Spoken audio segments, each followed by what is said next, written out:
সকালে নাস্তার জন্য বানালাম ভুনা ডাল আর সাথে ছিল রুটি। দুপুরে রান্না করলাম চিংড়ি মাছ দিয়ে কুমড়ো শাক ভাজি আর মুরগির মাংস। তো পুরো ভিডিওটা দেখতে থাকুন, আশা করি ভালো লাগবে।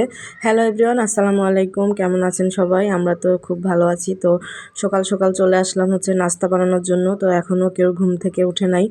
তো আমি ঘুম থেকে উঠে এদিকে রুটিগুলো সেঁকে নিচ্ছি।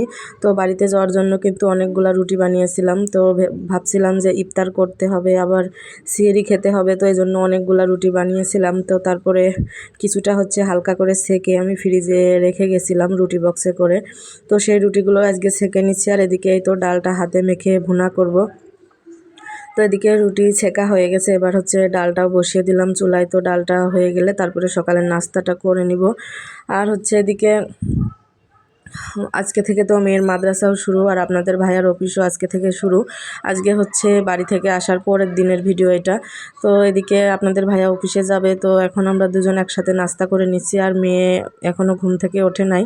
তো মেয়ে ঘুম থেকে উঠলে মেয়েকে খাইয়ে মাদ্রাসায় পাঠিয়ে দিব টিফিন দিয়ে। তো এদিকে আমি তারপরে দুপুরে রান্নাবান্না করতে চলে আসছি, মানে 10-11টার পরে আর কি। তো আজকে রান্না করব মিষ্টি কুমড়ার শাক, চিংড়ি মাছ দিয়ে ভাজি করব। তো এই শাকগুলো আমি বাড়ি থেকে নিয়ে আসছিলাম। তো আগের ভিডিও যারা দেখছেন তারা তো মিষ্টি কুমড়ার ক্ষেত দেখছেনই, আর দেখাইছিলাম। তো ওইখান থেকে অনেকগুলো মিষ্টি কুমড়ার শাক নিয়ে আসছি। আর এই তো এখানে মুরগির মাংস ভিজিয়ে রাখছিলাম। তো প্রথমে মিষ্টি কুমড়ার শাকটা আমি একটু সেদ্ধ করে নিয়েছি। তো বাগার দিয়ে ভাজি করে ফেলবো। তো এইদিকে আমি মশলাগুলো বেটে নিয়েছি মাংস রান্না করার জন্য।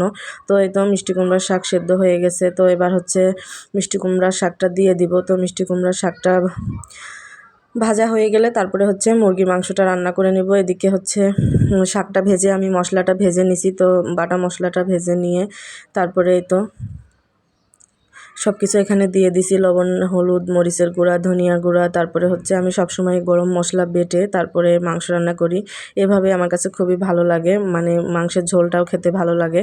আর মনে হয় যে মাংসের মধ্যে সুন্দর ঘ্রাণ ঢুকে যায় গরম মশলার।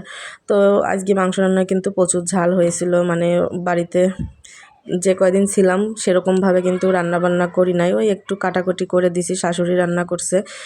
আর যেখানেই বেড়াতে গেছি কোথাও যেয়ে তো রান্নাবান্না করা হয় নাই, এই জন্য বাসায় এসে রান্না করতে যে একটু অন্যরকমই লাগতেছে। তো এই তো এদিকে শাক ভাজিটা হয়ে গেছে। আর এদিকে মাংস রান্নাটাও আস্তে আস্তে তো আমি কাজ করতেছি আর রান্নাবান্না করতেছি। আর এই তো কিছুটা কাঁঠাল রান্না ছিল, সেটাও গরম করে নিব মাংস রান্না হয়ে গেলে। আর বাসায় তো মেহমান আছে, সেটা তো আগের ভিডিওতে বলেছিলাম যে আমাদের সাথে আমার ননদের মেয়ে আসছে। তো এই তো এদিকে মুরগির মাংস রান্না হয়ে গেছে। তারপরে এই তো শাক ভাজি আজকে দুপুরে এবং রাতে খাওয়ার জন্য ছিল কুমড়ো শাক দিয়ে, মানে চিংড়ি মাছ দিয়ে মিষ্টি কুমড়ো শাক ভাজি, মাংস, আর এই তো কাঁঠালের তরকারি। তো এই ছিল আজকের ভিডিও।